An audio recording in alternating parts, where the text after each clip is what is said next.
थांब जरा.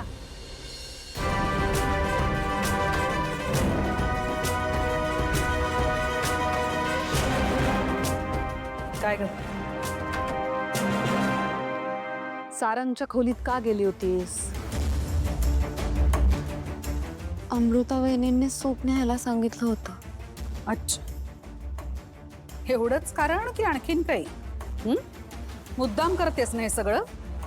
काय केलं मी? अरे बापरे, आता मलाच विचार मी काय केलं. हा, हे जे काही तुझं चाललंय ते मला कळत नाही असं वाटतंय का तुला? 100 वेळा तुला सांगून सुद्धा माझं अजिबात ऐकत नाहीस. सारंगच्या मागे पुढे करतेस, त्याचं मन जिंकायचा प्रयत्न करतेस, सतत त्याच्या खोलीत काय जातेस. हे सगळे प्रयत्न यशस्वी होणार नाहीयेत हे तुला माहित असून सुद्धा तुझं हे सगळं चाललंय, हो ना? त्याला काय म्हणतात माहितीये ना? पोडगेपणा. सारंग माझा मुलगा आहे, मी ओळखते त्याला.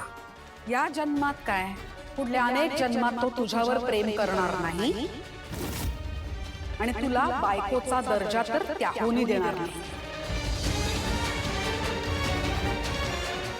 हे तुला माहित असून सुद्धा तू हे सगळं का करतेस? आणि का अजूनही माझ्या घरात राहतेस तू? का? मी माझा पत्नी धर्म निभावते. काय काय काय काय म्हणालीस? परत बोल. काय काय परत बोल? ऐकू नाही आलं मला. काय पत्नी धर्म असं म्हणालीस तू? जे ना आता माझ्या सारंगनीच काय, या घरातल्या कोणीच स्वीकारलेलं नाहीये, कुणाला मान्य नाहीये. तो पत्नी धर्म तू निभावणार आहेस? त्यात काय असेल ग? माझ्या एका प्रश्नाचं उत्तर द्या.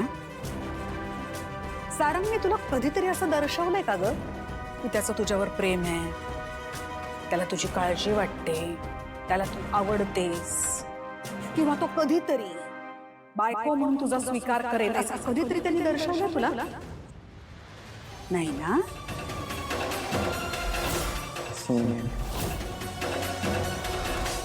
ऐक जरा, आरशात जाऊन स्वतःचा चेहरा बघ.